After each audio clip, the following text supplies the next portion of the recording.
Bella a tutti, raga, qui è Miro ed eccoci qua. In questo nuovo video sono ancora schifato da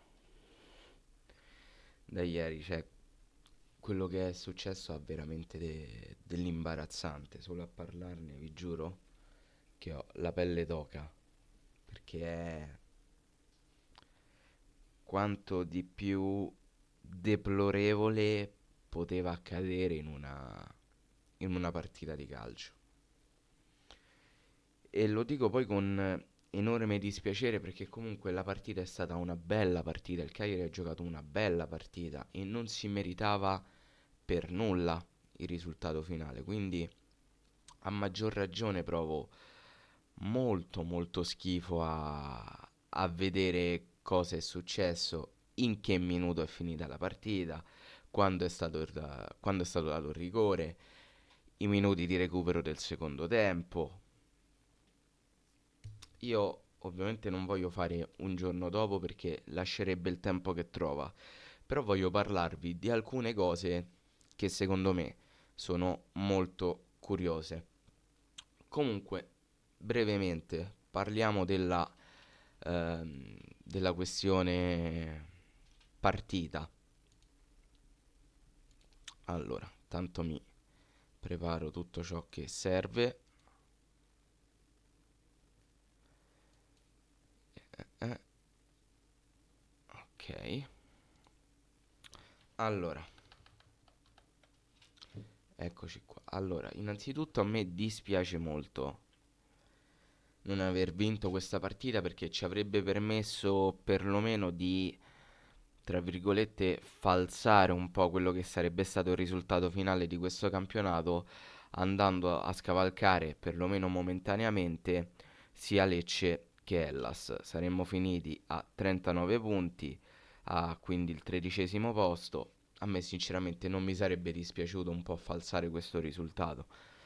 Però questo non è successo, purtroppo abbiamo perso e per forse una delle poche volte durante l'arco di questo campionato non abbiamo perso per nostri demeriti.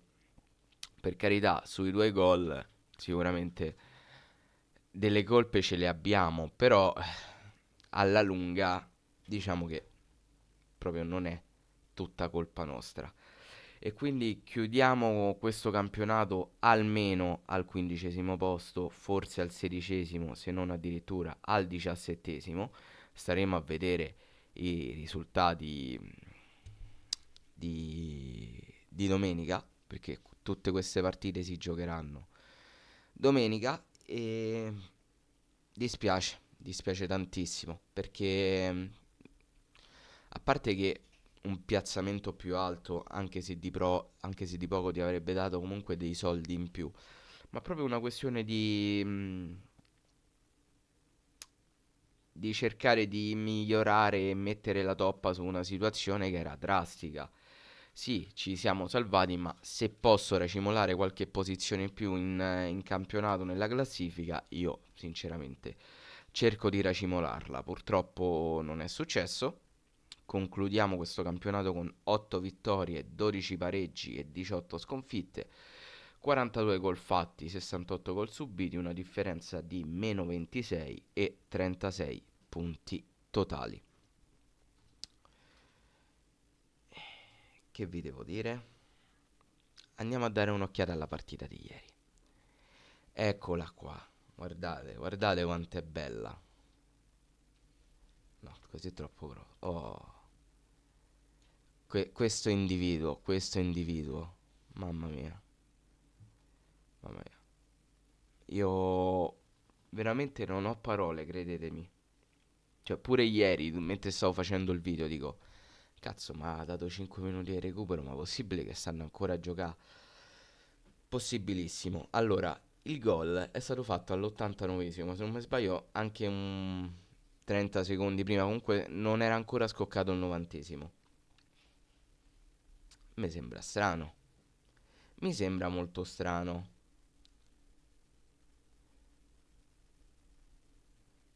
89°. Secondo me era pure 88esimo, ma vabbè. 5 minuti di recupero. E ok. Al 92esimo ammonito Mina. L'ammonizione non è che deve portare a un ampliamento di recupero. 30, 60, 90, un minuto e mezzo per queste sostituzioni, che poi si sono fatte tutte insieme, se non mi sbaglio. Non c'è stato uno stacco così netto. Quindi non capisco perché più 5, più 4, più 4 e più 3. Comunque, facciamo conto che so cominciato al 93esimo, un minuto e mezzo, quindi 94esimo e 30, 96 e 30 sarebbe dovuta finire la partita, perché è un minuto in più, un minuto e mezzo in più rispetto a il tempo di recupero dato. Quindi, dato che sono stati dati 5 minuti di recupero, un minuto e mezzo, ideologicamente parlando. Come ci siamo finiti al 103esimo? Come ci siamo finiti al 103? Cioè, si stava a giocare un'altra partita. Altro che Cagliari-Lazio. Qua si stava a giocare un'altra partita. Cioè, questo è Cagliari-Fiorentina del prossimo campionato. Cioè, la Fiorentina nella prossima partita parte con un gol di vantaggio. È impossibile che faccia parte di questa partita perché non ha criterio, non ha senso. Perdonatemi. Mi sembra di vedere la scorsa partita tra Udinese e Empoli. Dov'è? Eccola qua. Anzi, un minutino in più. Un minutino in più quello di Samardzic. Ma volevamo battere record? Che volevamo fare? Ma qui poi la cosa c'aveva senso perché c'è stato il controllo. Oddio, c'è stato pure col fallo di Arthur il controllo VAR. E io sinceramente non ho visto il fallo, però ripeto, stavo così, io la televisione ce l'ho in una visuale un po' di sbiego e quindi non l'ho visto benissimo, non ho capito bene chi mette il piede prima davanti, ma il problema è che tu non ci dovevi arrivare. La partita doveva finire prima, ma non perché ci avessi sta smania di portare un punto a casa, che tanto ormai non ci faccio niente, ma perché doveva proprio finire prima. Non è che ci stanno tante altre cose, doveva finire prima, punto. Poi che abbia voluto mandare avanti sta tiritera per così tanto, solo Dio lo sa. Alessandro Prontera. Tra l'altro non mi ricordo mai di averlo sentito questo.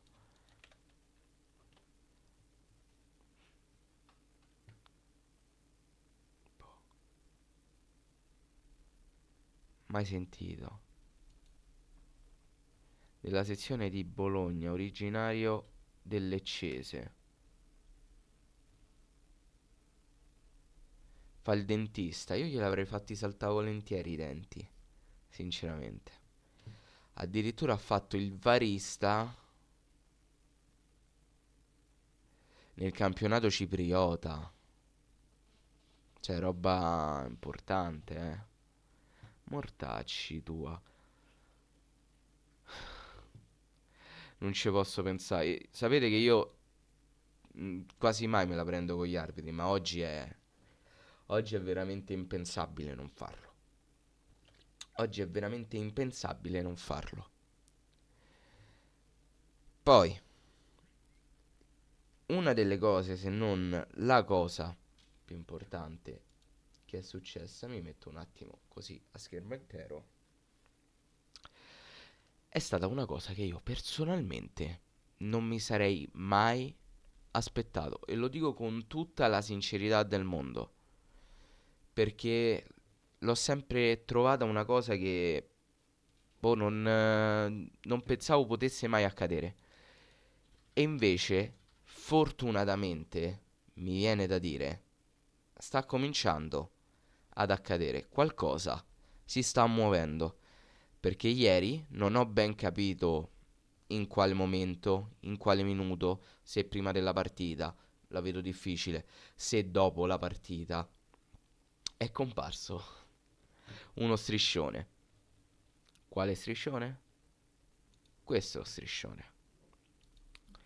Giulini, pretendiamo rispetto, programmi e chiarezza, non basta la salvezza. Sconvolz Cagliari, 1987. Direi che dopo 10 anni praticamente di pontificato giuliniano, questo striscione mi sembra più che legittimo, più che doveroso, più che necessario. Era proprio indispensabile, decisamente indispensabile, perché io ho sentito, mi metto a schermo intero, ho sentito frasi aberranti, aberranti, della serie Giulini è quello che mette i soldi, quindi lui ha ragione a prescindere. No, non funziona così, non funziona così. Non funziona decisamente così, perché io non posso andare in un ristorante, pagare e pisciargli dentro al piatto. Solo perché sto pagando per essere in quel ristorante, sto spendendo i miei soldi. Non funziona così la vita. Decisamente no. Ma ammesso e non concesso che comunque il Cagliari, che poi se andiamo a vedere nemmeno è di proprietà di Giulini, ma è di proprietà della Florsid, ma va bene, non significa che lui può fare quel cazzo che gli pare. O meglio, lo può fare, ma poi non ti devi lamentare delle conseguenze. Perché io a Giulini non rimproverò mai una cosa che molti gli dicono, ma che secondo me è tra le più false in assoluto. Ovvero che sia, come si suol dire, una tanalla o un non spenda. Perché effettivamente Giulini ha speso tanto anche. E io questo non posso dire ma ha speso malissimo. Ha speso per delle figurine, ha speso per dei giocatori che non hanno reso, ha speso senza creare un progetto, ha speso tanto per spendere. E tutti quei soldi che ha speso Giulini, a cosa hanno portato? A 2 retrocessioni in 10 anni e a solo salvezze. 2 retrocessioni e 2 promozioni. È questo il progetto a cui ambisce il Cagliari. Io spero vivamente di no, perché secondo me se è così si salvi chi può, si salvi chi può. È per questo che io dico, a me non mi interessa se sarà Giulini, sarà un messicano, un indonesiano, uno statunitense, non mi importa chi. Io voglio che nella presidenza del Cagliari sieda una persona che sia in grado di fare il presidente.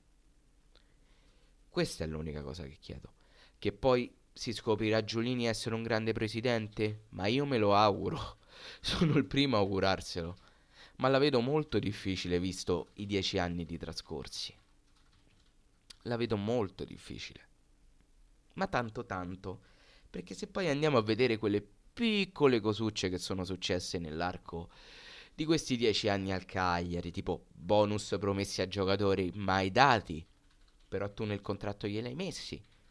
Per carità, poi il suddetto giocatore sarà un mercenario, ma quello per lui è un lavoro e tu gliel'hai messo da contratto quel bonus, quindi mi sembra doveroso rispettarlo. È come se a voi vi dicono che dopo la 7ª ora del lavoro vi scatta lo straordinario e poi a voi lo straordinario non ve lo pagano. Diciamo che il culo ve lo fate rone, no? Immagino. Come è giusto che sia, perché è una cosa che a voi spetta, perché è da contratto. Poi lasciamo perdere interviste in cui il giorno prima, cioè il giorno dopo, no il giorno dopo, il giorno stesso di Cagliari-Roma 4-3, l'ultima partita giocata prima del Covid, il presidente dica no, ma tanto andiamo avanti con Maran, io ho fiducia in lui e il giorno dopo Maran viene esonerato. Non lo dico io, ci sono gli articoli su internet, non me lo sto inventando io. Ma facciamo finta di niente. Ma sì, ma tanto lui ha i soldi.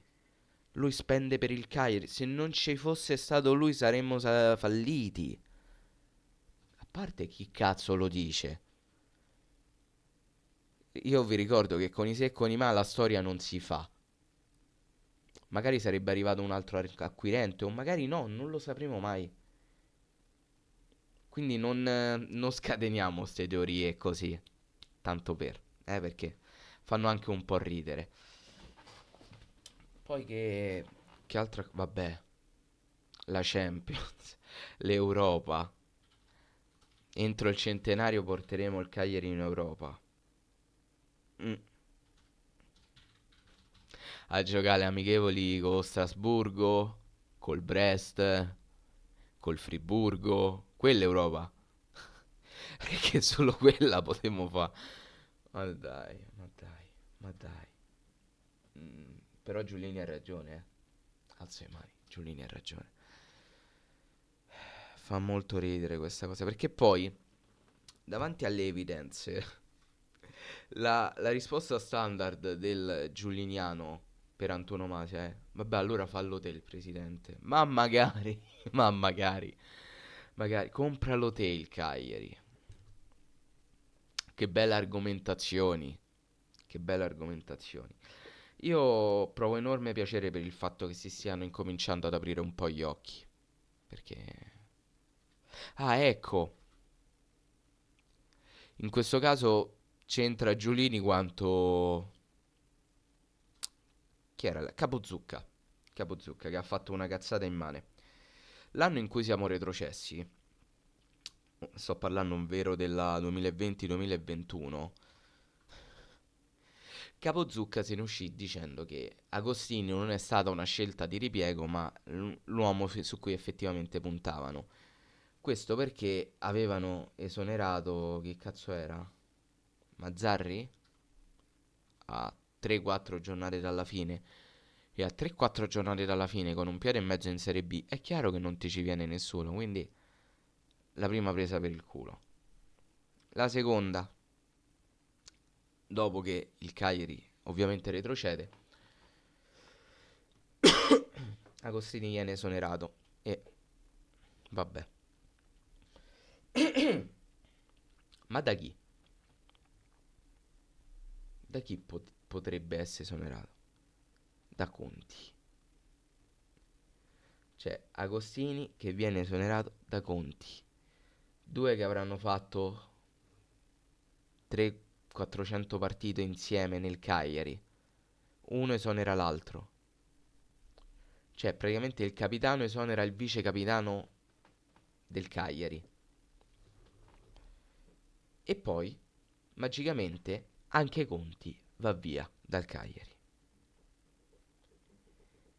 È vero che un indizio non fa una prova, due sono una coincidenza e tre sono una prova, ma qui siamo anche ben oltre le prove.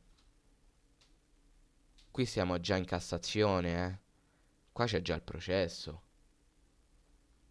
Perché è veramente imbarazzante.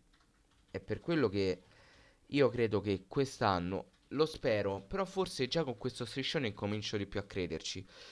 Ci sarà una svolta nel Cagliari. Non intendo a livello di cambio societario, perché a me quello mi interessa relativamente, ripeto, può anche rimanere Giulini, il presidente, se si dà una svegliata però. Se incomincia a capire come si fa il presidente e se le cose che deve delegare le delega alle persone giuste. Perché anche lì sicuramente non è tutta colpa dei Giulini, ma il 75% sì. Il 75% buono sì. Non se nascondiamo dietro un dito. Ce ne sarebbero tanti di aneddoti su queste cose. Però io sono contento di vedere che la gente si sta incominciando a stufare. Ranieri ha funzionato bene come parafulmine, perché comunque